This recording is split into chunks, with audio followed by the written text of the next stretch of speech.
धाकड़ खबर, बेखौफज़ुबां, बेबाक अंदाज। धाकड़ खबर में आपका स्वागत है। मैं आपके साथ हूं अकरम रईस खान। वैश्विक हलचल, जी हां, वैश्विक हलचल का वो ताज़ा बुलेटिन लेकर एक बार फिर से आपके सामने हाजिर हो चुके हैं, जिसमें बात करते हैं देश दुनिया ही नहीं, गाजा, फिलिस्तीन, इजराइल और ईरान से जुड़ी हुई कुछ खास खबरों की। और आजकल तो चर्चा में सबसे ज्यादा लेबनान भी बना हुआ है। इन खबरों को मैं आसानी से आपके सामने इसलिए रख पाता हूं क्योंकि कृष्णकांत जी यानी के जी, जो भारतीय वायुसेना के रिटायर्ड ऑफिसर हैं, वो जियो पॉलिटिक्स पर वाकई में अपनी पैनी और गहरी नजर रखते हैं। इन तमाम खबरों पर चर्चा, तबसरा, तज़किरा करने के लिए हमारे साथ रोजाना जुड़ जाते हैं, वक्त निकाल लेते हैं। बहुत शुक्रिया सर वक्त देने के लिए। थैंक यू मिस्टर अकरम। अब हम एक नए भारत में दाखिल हो चुके हैं, या न्यू इंडिया बन चुका है, या हम कह सकते हैं कि हम यही थे। ये हमारा भयावह रूप जाकर अब दुनिया के सामने आ रहा है। गौरी लंकेश की हत्या के बाद हत्यारों के छूटने पर उनको सम्मानित किया जा रहा है, और ऐसा कोई पहली बार नहीं हो रहा है। उन्हें बेल मिला है जहां तक मेरी समझ है, और इस बेल मिलने पे 7 वर्षों के बाद इन तीनों को सम्मानित किया जा रहा है जो भी उनके हत्या में थे। और इनका कहना है, अपने बचाव के लिए कह रहे हैं कि ये लोग वास्तव में हत्यारे नहीं थे। मान लेता हूं ये हत्यारे नहीं थे, लेकिन उसमें एक धार्मिक तरीके से उनको पहना के, उस तरह के गेरुआ रंग वगैरह पहना के, और इस तरह की बातें करना और अपने प्रचार प्रसार बढ़ाना, यह स्पष्ट दिखाता है कि ना भी हो, हालांकि मुझे पूरी संदेह है, पूरी मतलब विश्वास है कि ये उसमें शामिल थे। तो एक गौरी लंकेश एक पत्रकार है, जो एक मॉडर्न पत्रकार हैं और प्रोग्रेसिव विचारों की वाली हैं, तो उनके हत्या पर आप ये क्या जश्न मना रहे हैं, क्या दिखाना चाहते हैं, क्या बोलना चाहते हैं? और खासकर वैसे संगठन में जिसका काम ही है इस तरह की बातचीत करना। यानी यह स्पष्ट रूप से जो कई दोहरा तेहरा चरित्र है, एक ऊपर के जो सत्ता में है, प्रधानमंत्री, राष्ट्रपति, या उनके होम मिनिस्टर, या उनके पार्टी के जो भी चीफ वगैरह हैं, प्रेसिडेंट हैं, वो सब मिला के एक दूसरी सत्ता आती है राज्य सरकार के स्थित की, तीसरी आती है बड़े बड़े वो उनके जिनमें ऑर्गेनाइजेशन है, आरएसएस चीफ वगैरह, चौथी पांचवी में ये लोग आते हैं, सब एक तार से जुड़े हुए बिना संदेह के, और एक दूसरे की पीठ खुजला रहे हैं, और इनकी मदद करने के लिए पीछे लगी हुई है पूरी की पूरी जुडिशरी सिस्टम। और जहां तक पुलिस प्रशासन वो है, इसको मैं बार बार दोहराता हूं, समझने की जरूरत है कि यह राज्य सत्ता जो है जानबूझकर कुछ चंद पूंजीपतियों के मुनाफे के लिए, ताकि वो लूट सके हमें और हमारे देश को, और हम उलझे रहें इन फालतू के बकवास के, जो 400-500 वर्ष पहले भी इतना घिनौना हालत नहीं था। आपने कहा क्या यह पहले भी था? यदि होगा मन में, तो उसको जबरदस्ती भड़का के उसको बढ़ाकर ये स्थिति लाया गया है। जी, मैं प्रतीकों के आधार पर कुछ बात करना चाहता हूँ। अभी नवरात्र गुजरा है, नारी के 9 रूपों की पूजा की गई है, और जो लोग आज सत्ता में बैठे हैं वो अपने आप को बहुत बड़ा संस्कारी दिखाने की कोशिश करते हैं। गौरी लंकेश जैसी महिला पत्रकार की हत्या के बाद उनके हत्यारों का गुणगान जिस तरीके से किया जा रहा है, क्या वो इसलिए क्योंकि बिल्किस बानो के जब दरिंदे छूट के आए तो उनको संस्कारी बता दिया गया? जब इंस्पेक्टर सुबोध कुमार को मार दिया गया बुलंदशहर में, जब वो छूट के आया तो उसका भी गुणगान किया गया, नारे लगाए गए धार्मिक? ये एक जानबूझ के किया जा रहा है ताकि आने वाले समय में रूल ऑफ लॉ की कोई बात ही ना बचे, सिर्फ एक भीड़ तंत्र इस देश को चलाए। इसमें कोई संदेह नहीं है। अब हर तरह से जिस तरीके से किया जा रहा है, चाहे वो चीफ जस्टिस ऑफ इंडिया हो, या छोटे लोअर कोर्ट का मुंसिफ मजिस्ट्रेट, या जो भी कहते हैं वो हो, या इनिशिएटिंग ऑफिसर यानी सब इंस्पेक्टर या इंस्पेक्टर एसएचओ के स्टैंडर्ड पे हो, सब के सब एक रंग में आ रहे हैं, और वो भीड़ तंत्र का वो हिस्सा बन रहे हैं, जहां भीड़ का, हमारी जनता का 35 से 40% वोट जाता है, और उसमें गुंडागर्दी करने वाले 2 से 4% भी नहीं, उससे भी कम है। लेकिन इन सब के मदद से इस तरह का माहौल बनाया जा रहा है कि लोग प्रतिरोध करने की बात को भूल जाए। हालांकि इन्हें नहीं मालूम है कि प्रतिरोध शौक के लिए नहीं होता है, केवल मौखिक बोलने की आजादी के लिए स्वतंत्रता नहीं होता है। पेट में जब भूख लगती है और जब हम मरते हैं, उसके खिलाफ हमारा प्रतिरोध होता है। जी, बिल्कुल, आपने सही लाइन का इस्तेमाल किया है। अगली खबर का रुख कर लेते हैं, जो आ रही है कनाडा और भारत के ताल्लुकात से जुड़ी हुई। कनाडा ने भारत के राजनयिकों को वहां से निकलने का आदेश सुना दिया, या ये कह सकते हैं भारत ने वहां से बुला लिया और भारत ने यहाँ से कनाडा के राजनयिकों को भागने का फरमान सुना दिया कि 29 अक्टूबर तक यहाँ तक भाग जाओ। ये सब कुछ जो हो रहा है, ये लाओस में मोदी और ट्रूडो की मुलाकात के बाद ही क्यों इतनी तेजी से हो रहा है? उस वक्त भी हमने कहा था कि जो भी इनकी लाओस से मीटिंग हुई थी एक इनफॉर्मल मीटिंग थी, या पीआर पर्सनल रिलेशन का एक तरीका था दिखाने का। फोटो लिया है, दोनों मिल रहे हैं, मुस्कुरा रहे हैं या हंस रहे हैं और अपनी जनता को बता रहे हैं कि देखो हम लोग कितने महान आदमी। हालांकि इसमें कोई महानता की बात नहीं है। आप बारात में ही जाते हैं तो सबसे मिलते हैं, हाथ मिलाते हैं। होली दिवाली या ईद पे आप ऐसे लोगों से भी गले मिलते हैं जिनके साथ आपकी बातचीत नहीं है या छोटा मोटा दुश्मनी भी हो। यहाँ पर जहां तक बात है वह दिखाया गया कल रात से पूरे मीडिया में ही छा रहा है कि कनाडा ने हमारे कुछ राजनयिकों को निकाल दिया, हमने अपने राजनयिकों के इस नाम पे वापस कर लिया कि वहां हम सुरक्षित नहीं है, दिखाने की कोशिश की कनाडा में कनाडा सुरक्षा नहीं दे सकता। वैसे एक चीज यह भी देखें कि अंतर्राष्ट्रीय स्तर पे कई देशों में, जिसमें इंग्लैंड भी शामिल है, अब वह कानून खत्म हो गया कि यह दूतावास जो है वो उस देश का अधिकार बनता है। जिस देश में है वहां पर जाकर हम नहीं घुस सकते। यदि हमारा दूतावास इस्लामाबाद है तो पाकिस्तानी सेना या वहां की पुलिस वहां प्रवेश नहीं कर सकती, वो हमारा क्षेत्र है। वह नियम टूट रहे हैं। और जहां तक भारत कनाडा की बात है वह उस स्तर पर जा रहा है जिसमें इसी के साथ यह भी खबर है कि पन्नू हत्याकांड के लिए भारत की जांच एजेंसी जा रही है। यानी पूरी कोशिश हो रही है भारत की कि वो अमेरिका के जितने भी तलवे चाट सके चाटे, लेकिन कनाडा को दरकिनार रखे। और दूसरी तरफ इजराइल भी इसमें शामिल है। यानी आपस में इन साम्राज्यवादियों का, उनके जितने भी चमचे हैं, उनके बीच में भी संघर्ष है, वो वह भी कभी नहीं खत्म हो सकता है। उसका एक नजारा हमारा भारत कनाडा का संबंध है। जी। लेकिन मैं इस खबर को दूसरे परिप्रेक्ष्य में देखना और समझना चाहता हूं आपसे। जिस तरीके से जस्टिन ट्रूडो बाकायदा मीडिया के सामने आकर खुलकर भारत के खिलाफ बोल रहे हैं, वैसे नरेंद्र मोदी 56 इंच का सीना नहीं दिखा पा रहे, लाल लाल आंख नहीं दिखा पा रहे। वहां बस विदेश मंत्रालय का प्रवक्ता चीपों कर रहा है। अब उन लोगों का जो संबंध है कनाडा और अमेरिका, या इंग्लैंड को उसमें जोड़े, उस तरह का ऑस्ट्रेलिया, उन लोगों का संबंध बेसिकली भले वो कहे ना कहे व्हाइट सुप्रीमेसी के कारण है। यानी हम गोरे लोग हैं और इसके आधार पर करते हैं। मेक अमेरिका ग्रेट अगेन उसी का एक हिस्सा है। कनाडा में भी कू क्लून क्लाक्स करके आंदोलन चला था, बड़ा जबरदस्त खूंखार था, जो कि नॉन वाइट्स को मारने की बात थी, भगाने की बात है। इन चीजों को कर रहा है, इसलिए कनाडा जो है सो कूद सकता है, चूंकि उसका एक बहुत लंबा बाउंड्री बनता है अमेरिका से, और अमेरिका ही के कहने पर वो करता है। जो भी कुछ होता है वो CIA को मालूम है और उसके आधार पे करता है। और कनाडा में बात यह है कि वहां पर बहुत भारतीय खासकर पंजाब से जाकर बसे हुए। यदि हम लोगों ने सही में वहां की ये निज्जर वगैरह की हत्या की या दूसरों के मारने की कोशिश की, इस खुशी में कि हम खालिस्तान मूवमेंट को दबा देंगे। खालिस्तान मूवमेंट का हम लोग समर्थन नहीं करते हैं क्योंकि वो धर्म के आधार पे है। तो जो ही बनता है भारत उसको दबाना तो छोड़ दीजिए, उसको और भड़का रहा है। वह भड़क रहा है पूरे कनाडा से जितने सिख कम्युनिटी वहां पे, जो कि भारत के डुअल सिटीजन भी हैं। मनमोहन सिंह के टाइम से यह शुरू हुआ था।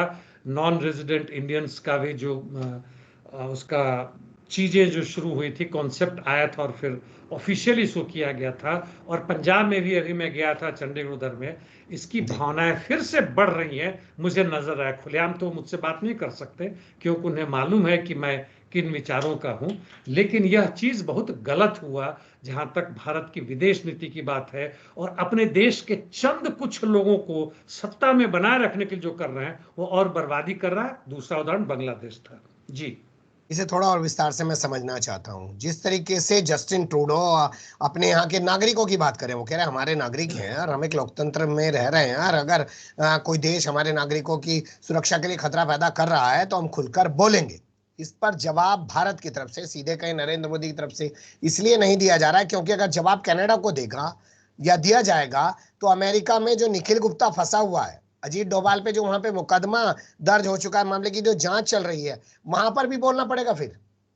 बिल्कुल, आप बिल्कुल सही बोल रहे हैं। और यदि हम सिख समुदाय के खिलाफ बोलना शुरू करें तो पंजाब में ऐसे भी किसान आंदोलन कहें तो एक सही दिशा में है पूरे देश के लिए, जनता के लिए।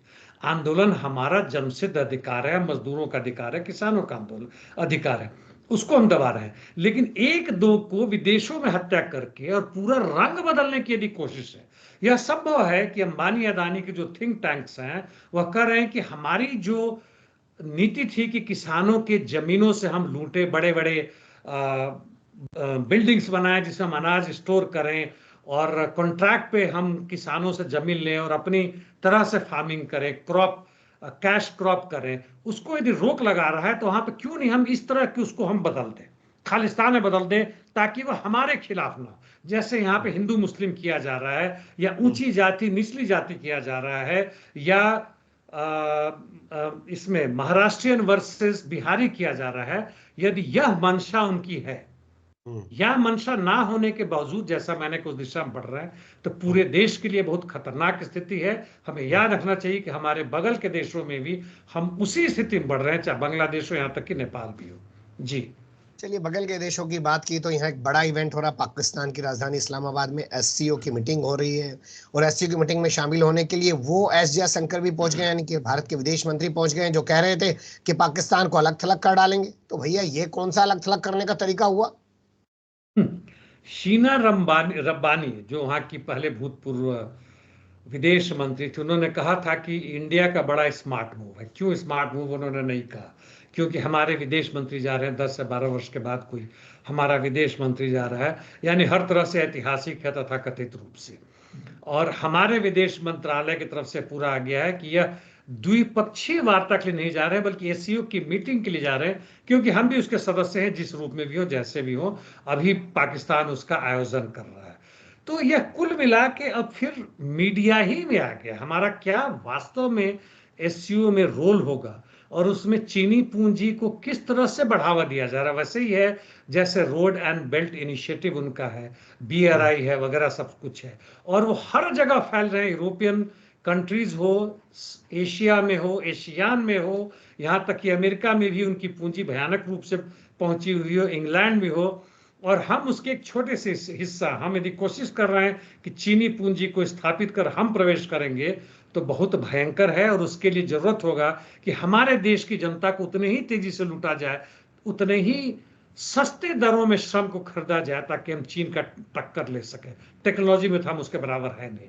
तो मुख्य मुद्दा यह है, ना कि यह है कि हमारे विदेश मंत्री अपने एक टीम के साथ वहां पे जा रहे हैं। जी कुछ लोग ये कह रहे हैं कि यूरेशिया, यानी कि यूरोप और एशिया मिला के जो एससीओ है, वो अपने आप में भौगोलिक तौर पर अपनी बड़ी अहमियत रखता है, ताकत रखता है, लेकिन जिस तरीके से काम किया जाना चाहिए सब देशों को मिलकर, वो नहीं कर रहे हैं। अगर वो काम करें तो पूरे यूरोप और अमेरिका को पटखनी दे सकते हैं।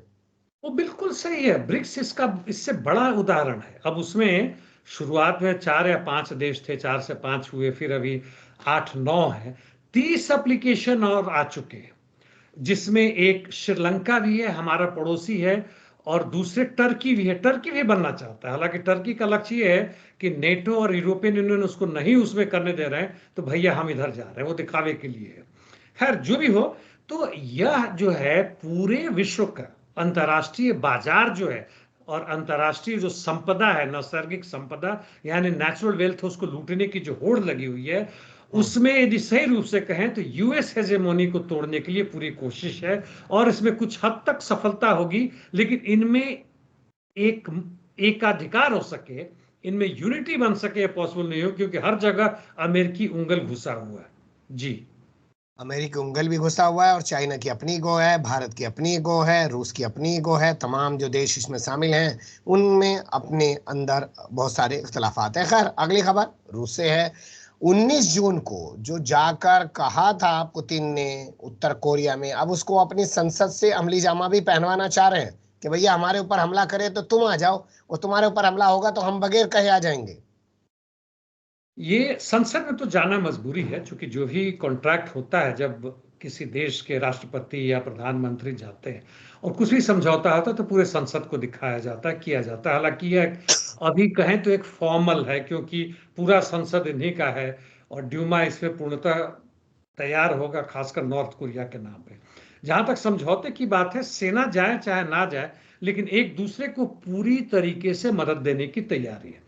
उम्मीद था युद्ध के 1 साल के बाद ही, यानी आज से 1-1.5 साल पहले ही, कि रूस जो नॉर्थ कोरिया जा रहा था, इधर इसके बगल में बेलारूस था, उधर में ईरान, ईरान की संभावना कम थी लेकिन था सीरिया, और जो इसके पहले के जो पार्टनर थे सीएसटीओ के, जैसे आर्मेनिया और दूसरे देश आसपास के जो एक्स यूएसएसआर के देश थे, कि सब मिलाकर, सब मिलकर नेटो की तरह एक यूनिटी बनाएंगे, एक फोरम बनाएंगे जिसका आधार होगा कि एक पर हमला तो सब पर हमला, नहीं सारे देश मिलकर लड़ेंगे। लेकिन इसके लिए तैयारी लगता नहीं हुआ, तो अब जाकर इन्होंने नॉर्थ कोरिया से ओपन इस तरह किया है। बेलारूस के साथ दूसरे तरीके का संबंध है ये, जिसकी चर्चा हम कर चुके हैं कि बेलारूस पे यदि न्यूक्लियर अटैक होगा तो उसको माना जाए कि रशिया पे हुआ, और रशिया भी काउंटर अटैक करेगा न्यूक्लियर बॉम्ब से। संभवतः यह भी हिस्सा होगा नॉर्थ कोरिया का, हालांकि पूरा खुलासा भी सामने नहीं आया है। जी। रूस यूक्रेन की जंग के दौरान ड्रैगन ड्रोन, ये शब्द बहुत तेजी से उभर रहा है, क्या है सर ये ड्रैगन ड्रोन? ड्रैगन मतलब आग फेंकने वाला तथाकथित, तो वो पुराने जमाने का जो था, मतलब काल्पनिक चीज, लेकिन यह by the way first second world war में भी था, छोटे मोटे हिस्से में होता था। ड्रैगन ड्रोन यानी कोई एक ऐसा गाड़ी जो कि पीछे से चला रहे हैं और उसमें आपने बॉम्ब रखा, लेकिन खास तरह का बॉम्ब ये है जो कि अब अंतर्राष्ट्रीय रूप से यह बैंड है। उस तरह के हर वेपन को बैन किया जाता है जो इनडिस्क्रिमिनेट, यानी खास दिशा में ना जाए, कहीं भी जाके मार सकता है, आपने छोड़ दिया कहीं मार रहा है। जैसे अनगाइडेड मिसाइल यदि मारते हैं तो हो सकता है वो 4-5 किलोमीटर दूर भी गिरे और एक सिविलियन कैंप पे गिरे। हालांकि इसका इस्तेमाल इसराइल पूरी तरह से कर रहा है, जैसे फास्फोरस का इस्तेमाल, यानी केमिकल बॉम्ब्स का। तो इस ड्रैगन बॉम्ब में इस तरह की चीजें हैं, और उस समय से लेकर आज तक में बहुत विकास हो चुका है। यह मतलब सैकड़ों टन बॉम्ब ले कैसे जा सकता है। और ड्रोन इसलिए कहते हैं, ड्रैगन ड्रोन का मतलब ये हुआ कि, या रोबोट ड्रोन भी कह सकते हैं, कि इस एक गाड़ी बनती है तकरीबन बख्तरबंद, यानी सेमी टैंक, इसको टैंक ड्रोन भी इसलिए कहते हैं, जो कि चल के जाती इतने जाकर और खास जगह पर जाके पीछे से डिटोनेट करते हैं, और इसका असर बड़ा भयानक है। और इसका इस्तेमाल शुरू में, अभी हाल फिलहाल जब कुर्स्क में घुसा था यूक्रेनियन सेना, उसने किया था कि जहां आर्मी है, जहां एस्टैब्लिशमेंट है, खासकर जैसे मान लीजिए कुरिनोवो डिस्ट्रिक्ट में, तो आसपास वहां जंगल बहुत होता है, हर जिला में चूंकि क्षेत्र बहुत है, उस जंगलों में जो सेना छुपे हुए उसको निकालने के लिए ऊपर से इसका ये बरसात करते थे। पूरा फव्वारा व्हाइट रंग का, लाल रंग का हो जाता था, आग लगता था, और 300-400 डिग्री सेंटीग्रेड पर वो पिघला हुआ एल्यूमिनियम वगैरह बदन पे गिरे तो बड़ी भयानक, मतलब मौत भी हो सकता है, बेचैनी और दर्द तो होगा ही होगा। तो इसका इस्तेमाल अब रशिया ने भी शुरू कर दिया है। जी। चलिए, एक चीज कर रहा है चाइना, ताइवान को चारों तरफ से घेर के मिलिट्री एक्सरसाइज कर रहा है, तो क्या ये पहलवानी दिखा रहा है, अपनी जोर दिखा रहा है, उसको डरा रहा है साइकोलॉजिकली तौर पे? किसको संदेश दे रहा है? चीन का दावा है कि ताइवान भी उसका हिस्सा है, वो अलग देश नहीं, भले ये हमारे साथ मिलकर नहीं काम कर रहा है। और इसको वन नेशन थ्योरी यहाँ पे चलता है, 2 स्टेट नहीं है, पैलेस्टीन एंड इसराइल वाला, और इसको अमेरिका भी मानता है, लेकिन कहता है कि यह जब स्वतंत्र रूप से वहां के लोग या वहां की सरकार होगी तब होगी। और इस बीच में ताइवान का जो नया प्रधानमंत्री बना है, वो या प्रेसिडेंट जो भी बना है, वो ज्यादा एक्सट्रीम दक्षिणपंथी है, अमेरिका के साथ है। उसने कहा है कि चीन को हम किसी भी तरीके से ताइवान हड़पने नहीं देंगे, कोशिश करता है तो हम इसका हर तरह से प्रतिरोध करेंगे, यानी मिलिट्री वॉरफेयर करेंगे। इस पे चीन ने अपनी नाराजगी दिखाई और जबरदस्त 100 से 150 फाइटर और ये अपना वॉरशिप्स वगैरह लेके सब जगह उसने एक्सरसाइज किया। उसके तथाकथित इकोनॉमिक जोन में भी प्रवेश किया और दिखा दिया कि भैया तुम कितना भी कर लो, यह देश हमारा है और हमें किसी से आदेश लेने की जरूरत नहीं है, ना ही परमिशन लेने की जरूरत है। तो जो आपने कहा, ये पहलवानी दिखाई है उसने, और बड़ी तरीके से और बड़ी जबरदस्त रूप से दिखाया। जी। चलिए, बात कर लेते हैं अमेरिकी चुनाव से जुड़ी खबरों की। ओबामा ने सलाह दी थी अश्वेत लोगों को रिझाया जाए, अब हैरिस कह रही हैं कि हाँ, उनके लिए कुछ नए प्लान लाए जा रहे हैं, ऑफर दिए जा रही है उनको। तो क्या वाकई में जो अश्वेत हैं वो वोट नहीं दे रहे हैं इस बार डेमोक्रेट्स को? कुछ बदलाव आया है। जहां ओबामा की बात थी तो अश्वेतों में से अधिकांशतः 80-90% जो भी वहां के अफ्रीकी मूल के निवासी थे, उन्होंने डेमोक्रेट्स को वोट दिए थे, क्योंकि रिपब्लिकन से बहुत भड़कते हैं। लेकिन इस बार देखा गया है कि तकरीबन तब से लेके आज तक में 15 से 20% ऐसे लोग, कम से कम 10%, पहले यदि 95 था तभी 85%, एक डेटा के हिसाब से आया है, लोगों ने कहा है कि हम अब डेमोक्रेट्स यानी कमला हैरिस को वोट नहीं देंगे। किसको देंगे नहीं पता, हो सकता है घर से ना निकले, हो सकता है ग्रीन पार्टी जैसे, या कोई यदि तथाकथित वामपंथी अलग से खड़ा है तो उसको देंगे। इसलिए रिझाने की बात है, रिझाने की कोशिश है। ओबामा के टाइम में अश्वेतों की स्थिति और खराब हो गया था। ओबामा तो उनका एक एजेंट था, इससे कोई अंतर नहीं पड़ता। हमारे देश में भी मान लीजिए कोई मुस्लिम प्रेसिडेंट बना, कभी दलित बन गए, कभी आदिवासी बन गए या बन गई, औरतें बन गई, तो क्या उनका कल्याण होगा? बिल्कुल नहीं। वह नहीं। जो लूट है पूंजीपति वर्ग का, वह जारी वही वहां रहेगा। इसके लिए उन्होंने कहा है कि $1 मिलियन देंगे। छोटे छोटे जो व्यापारी जो काले हैं उनको पैसे दिया जाएगा। जो बड़े यदि काले हैं, पता नहीं 1% भी हैं कि नहीं वहां पे, उनको अधिक छूट दिया जाएगा। तो यह सब दिखावा है। वास्तव में इसका मतलब यह है कि खुलेआम ढोंग है और कुछ नहीं है। जी। ट्रंप या हैरिस में से किसी को भी वोट नहीं देना चाहते हैं अरब अमेरिकी, क्यों? यह भी अच्छी बात उन्होंने खुलेआम दिखाया है कि दोनों के दोनों दिखाने की कोशिश कर रहे हैं। बल्कि भाषा इतना अभद्र हो गया है कि इजराइल से कौन ज्यादा प्यार करता है। यह कौन सी विदेश नीति भाई? क्या अब इजराइल से ज्यादा कौन प्यार करता है? हम में से लड़ना शुरू करें। हमारे अभी भाजपा के नेता, दूसरी तरफ कांग्रेस के नेता कहें कि हम नेपाल से ज्यादा प्यार करते हैं, हम नेपाल से ज्यादा प्यार करते हैं। यह तो मतलब निहायत बेवकूफी वाला और रिटॉरिक जिसको कहते हैं जुमला है वो, और कुछ नहीं है। और बदले में दोनों क्या कर रहे हैं? तो जितने आर्म्स ऑम्निशंस है पूरी तरह से उसको देने की बात कर रहे हैं। और यहां तक भी कर रहे हैं कि युद्ध भड़काओ, यानी ईरान तक जाओ। लेबनान तो मार ही रहे हो, गाजा को तुमने जितना बर्बाद करना था कर ही दिया। ईरान तक भी उसकी जो न्यूक्लियर फैसिलिटीज के इंफ्रास्ट्रक्चर, उसको तेल के इंफ्रास्ट्रक्चर सबको मारो। इसीलिए इन्होंने कहा अंत तक भैया हम किसी को वोट नहीं देंगे। जी। चलती है, भारतीय म्यूजिशियन है, यानी कि भारतीय संगीतकार हैं, नाम है A R रहमान, बहुत बड़ा नाम है, वो कमला हैरिस को सपोर्ट कर रहे हैं सर? इन लोगों का रहा है यहाँ का जो भारतीय मूल के, या कहें तो साउथ एशिया के जो भी है। और चूंकि A R रहमान का नाम ऐसा है, तो इन्होंने कुछ अपने गाने बनाए हैं या कुछ वो कंसर्ट किया है, वीडियो को अपलोड किया और वहां दिखाया गया, पूरे यहाँ भी दिखाया गया जहां जहां है। और दिखाने के लिए उन्होंने कमला हैरिस का सपोर्ट किया। पहले भी जहां तक बात है, ओबामा के टाइम में हमारी अपनी, अब नाम नहीं याद आ रहा है, जो हीरोइन थी सपना हरियाणा की, चौधरी।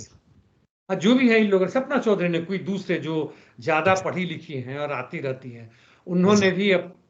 उन्होंने भी ऐसा बनाया था उस समय। और उससे ओबामा मिले थे। वो बड़ी शान से कहती कि ओबामा भी हमसे मिलने आते, आप लोग किस खेत के मूली हैं। तो ये सब चीजें होती रहती है। पता इनको पैसा मिलता कि नहीं मिलता, लेकिन प्रचार तो इनका खूब होता है इससे। जी। चलिए, गाजा से जुड़ी खबरों का रुख करते हैं। और यहाँ जो पहला अपडेट है वो है ईरान से जुड़ा हुआ। पाबंदी लगा दी है यूरोपीय यूनियन ने, और कहा है क्योंकि रूस की मदद कर रहा है ईरान। बड़ी देर से जगह, अमेरिका तो बहुत पहले ही इन पे लगा चुका है। अभी जगह हुए हैं कि ईरान जो है अपने शॉर्ट या मीडियम टर्म मिसाइल्स दे रहा है, ड्रोन्स दे रहा है, इसलिए उसके हम पाबंदी लगाते हैं। उसके एयरलाइन से पाबंदी लगा दी है, उसके कई व्यक्तियों के नाम पर लगा दी है, जैसे वहां का वाइस प्रेसिडेंट है, या IRGC के जितने कमांडर के नाम लगा दिए, पर बैन लगा दी।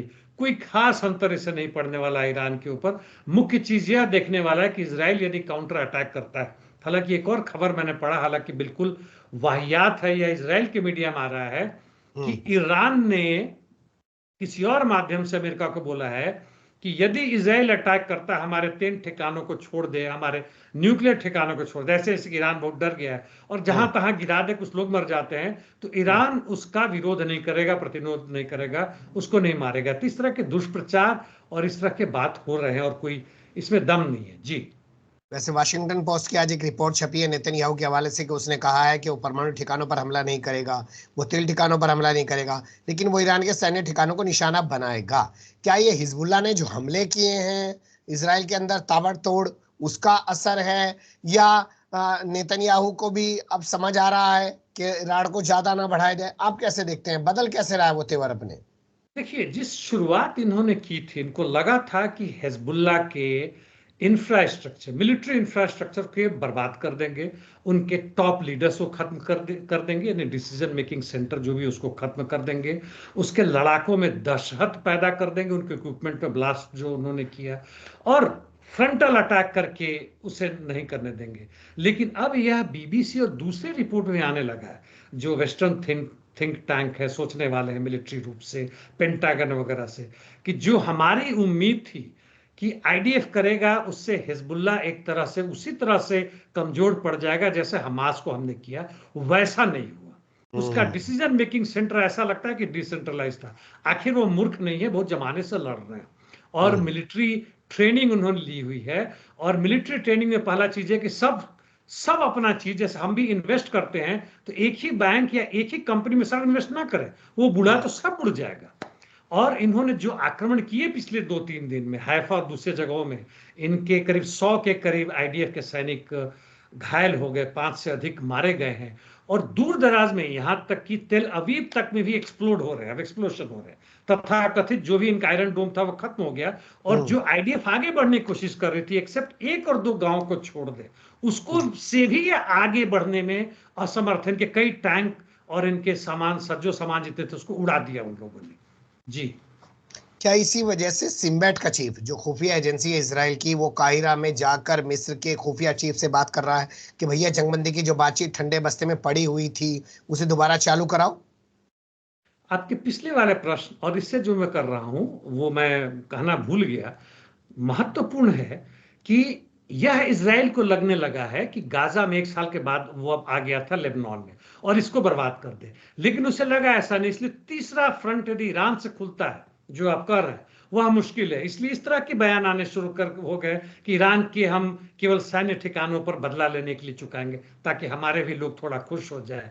और दूसरी तरह की जंगबंदी की बात फिर से शुरू कर रहे हैं ताकि अभी महीना भर इसको दम मिले। वो थर्ड जो एंटी बैलिस्टिक मिसाइल जो आ रहे हैं अमेरिका के 100 सैनिकों के साथ, उसको मौका मिले, थोड़े हम फिर से संभल जाएं, थोड़ा और आर्म्स एम्युनिशन आ जाए, हमारे भी सैनिक दहशत में हैं उनको भी थोड़ा सुधार ले। तो यह पूरी कोशिश है कि विपक्षियों के तरफ से जो आक्रमण हो रहे हैं उसको थोड़ा बातचीत में फंसाया जाए ताकि फिर से अपनी ताकत को वापस लाए। जी, बिल्कुल आप सही कह रहे हैं। संयुक्त राष्ट्र शांति सेना पर हमले को लेकर भी इसराइल घिरा हुआ है, लेकिन अब एक खबर सामने आ रही है कि गाजा में जो तबाही मचा रहा है वो खाली कराना चाहता है उत्तरी गाजा को।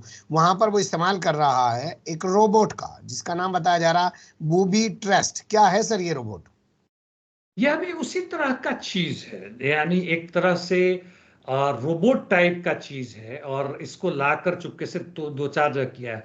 मुख्य चीज यह है कि मान लीजिए वह 500 केजी का, 500 पाउंड का हो, जनरली उसमें पाउंड में होता है, उसका जो इफेक्ट होगा, अब ये 2000, 3000, 4000 हवाई जहाज से इससे अधिक नहीं जा सकता है, मुश्किल है।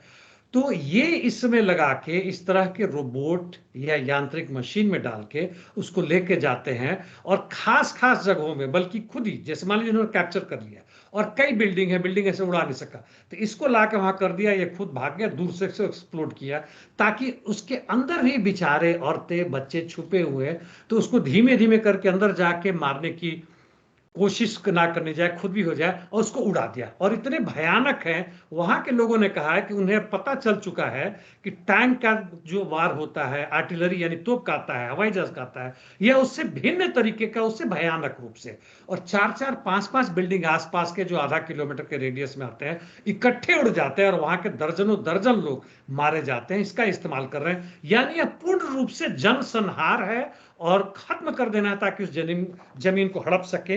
इसमें मैं पढ़ रहा था कि ग्रेटर इजराइल, बाकी लोग कह रहे हैं यहां तक कि उनके जो फिनांस मिनिस्टर है स्मोट्रिच, इसकी चर्चा हम लोग पहले भी इनकी कर चुके हैं, खुलेआम कहा है कि अब हमें आगे बढ़ना है और हमारे ग्रेटर इजराइल बनाना है जिसमें इराक का भी हिस्सा होगा, सऊदी अरेबिया होगा, सीरिया तक होगा, वहां तक होगा। और इसका सपोर्ट अमेरिकी इंपेरियलिज्म से पूरी तरह मिल रहा है इस जियोनिस्ट रिजीम को। जी, क्या वाकई में ऐसा होने जा रहा है, क्योंकि हालात दिख रहे हैं, या उल्टा ये होगा कि इसराइल के अस्तित्व पर ही सवाल उठ जाएंगे? इसराइल के अस्तित्व पर बिल्कुल सवाल उठ रहा है। हालांकि वो 7-8 देश नहीं मान रहे हैं और मूर्खतावश, मैं ये नहीं कहूंगा कि इस्लाम के नाम पे, धर्म के नाम पर एकजुट हो जाओ। फिलिस्तीन एक देश है, उसके लिए नंबर 2 तुम्हारे अस्तित्व पे। यह अमेरिका किसी का भी दोस्त नहीं हुआ, इसराइल किसी का भी दोस्त नहीं हुआ है, वह कभी भी भरोसे लायक नहीं है। भले ही आज इजिप्ट हो, यहां तक कि जॉर्डन हो, वहां का राजा शाह जो भी है वो बड़े खुश हो रहे हैं कि हम पर कोई चीज नहीं होगा। सऊदी अरबिया अमेरिका से पैक्ट करना चाहता है मिलिट्री, ताकि हमको सिक्योरिटी दिया जा सके, तुम्हारे अंदर घुस के तुम्हें हटा के, जिस तरह से उन्होंने सदाम हुसैन को उठाया, कर्नल गद्दाफी के साथ किया, उनके साथ इनका बड़ा अच्छा संबंध था, इनको मार दिया गया। वैसे ही तुम्हें भी आज नहीं तो कल मारा जाएगा, यदि बिल्कुल अमेरिका के जूते के नीचे तुम नहीं आते हो, तो इसराइल के साथ नहीं मानते हो, और इसराइल का वो ख्वाब कि पूरे मिडिल ईस्ट में हमारा एक बड़ा सा भूभाग हो जाए ताकि वहां कोई भी दूसरी ताकत कभी भी घुस ना पाए, तुम उसके केवल एक पॉन हो, आज नहीं तो कल मारे ही जाओगे। जी बिल्कुल सही आप कह रहे हैं, और बहुत कम शब्दों में आपने बहुत बड़ी बात हमारे व्यूवर्स के लिए बताई है। बहुत शुक्रिया। फिर आपके साथ किसी और मुद्दे पर जुड़ने की कोशिश करेंगे। अभी के लिए इतना ही। धन्यवाद। Thank you mister Akram.